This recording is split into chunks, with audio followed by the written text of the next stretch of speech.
ಎಲ್ಲರೂ ಸ್ನಾನ ಮಾಡೋದು ಒಂದು ಜನರಲ್ ಪರ್ಪಸ್. 2 ನಿಮಿಷ ನೀರ್ ಹಾಕ್ದ ಮುಗೀತು. ನಮ್ಗೆ ಅಟ್ ಲೀಸ್ಟ್ 45 ಮಿನಿಟ್ಸ್ ಬೇಕು. ಬಿಲ್ಡಿಂಗ್ ನ ಬಿಳ್ಸಕ್ಕಾಗತ್ತೆ ರಿಯಲಿಸ್ಟಿಕ್ ಅಲ್ಲಿ. ಪ್ರೊಡ್ಯೂಸರ್ ಫಸ್ಟ್ ನಮಸ್ಕಾರ ಹೊಡೆದು ಹೊಡ್ತಾನೆ, ಬೇಡಪ್ಪ ನೀನ್ ಫಿಲ್ಮ್ ಮಾಡೋದೇ ಬೇಡ, ನನ್ನ ನಾನು ಪ್ರಮೋಟ್ ಮಾಡ್ತಾ ಇದೀನಿ, ಮ್ಯಾಂಗೋ ತಿನ್ಬೇಕಾ, ಈ ತರ ಸಸ್ಪೆನ್ಸ್ ಇರ್ಲಿ. VFX ಅದೇ ತುಂಬಾ ಜನ ಅನ್ಕೊಂಡಿದ್ದಾರೆ ಬರೀ ಗ್ರೀನ್ ಸ್ಕ್ರೀನ್ ಎಕ್ಸ್ಪ್ಲೋಷನ್ಸ್ ಅಂತ. ಹೊಸೊಬ್ಬ ಕ್ಯಾರೆಕ್ಟರ್ ಬಂದಿರೋದು ಅವನ್ನ as it is digital convert ಮಾಡ್ತಾ ಇದೀವಿ. So it's not a photo, it's not a image, it will be 360 turn. So that is visually 3D element. So behind the scene how is that feeling? ಯಾರಿಗೂ ಸಿಗದಿರೋದು ನಿಮ್ಮ ಹತ್ರನೇ ಎಲ್ಲ ಇರುತ್ತೆ ಅನ್ನೋ feeling. ತುಂಬಾ ಸಲ ಎಂತ ಕಂಟೆಂಟ್ ಸಿಗುತ್ತೆ ಅಂದ್ರೆ ನಾವು ಪ್ರೆಸೆಂಟ್ ಮಾಡಕ್ ಆಗಲ್ಲ.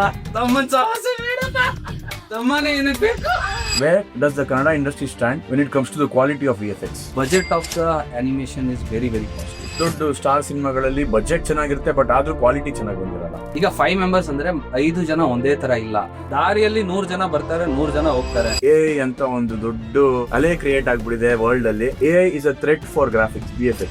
Practically it's not. ಎಲ್ಲದಕ್ಕೂ ಒಂದು ಲಿಮಿಟೇಷನ್ ಇರುತ್ತೆ. ಎವ್ರಿ ಆಡಿಯನ್ಸ್ ಇವತ್ತು ಡೈರೆಕ್ಟರ್ ಆಗ್ಬಿಟ್ಟಿದ್ದಾರೆ ಅಂತ ಅನ್ಸುತ್ತೆ. People are getting very fast. ಎಲ್ಲರಿಗೂ ರೀಲ್ಸ್ ನೋಡಿ ಎಲ್ಲರೂ ಇನ್ಫಾರ್ಮೇಶನ್ ಹೋಗಿ ಫಾಸ್ಟ್ ಆಗೋಗ್ಬಿಟ್ಟವ್ರೆ. ಸೊ ನಮ್ಮ ಕರ್ನಾಟಕ ಜನತೆಗೆ ನೀವು ಹೇಗೆ ಥಿಯೇಟರ್ಗೆ ಇನ್ವೈಟ್ ಮಾಡ್ತೀರಾ? ಏನಕ್ಕೆ 1.5 ನೋಡಬೇಕು ಅಂತ ಹೇಳಕ್ ಇಷ್ಟಪಡ್ತೀನಿ. ಅಡಲ್ಟ್ ಮಾತಾಡಿ ಮಾಡುವಂಥದ್ದು ಕಾಮಿಡಿ ಇರುತ್ತೆ, ಇನ್ನೊಂದು ಸಿಚುವೇಶನಲ್ ಕಾಮಿಡಿ. ಅದೇ ಮೂವಿದು ಇಂಪ್ಯಾಕ್ಟ್.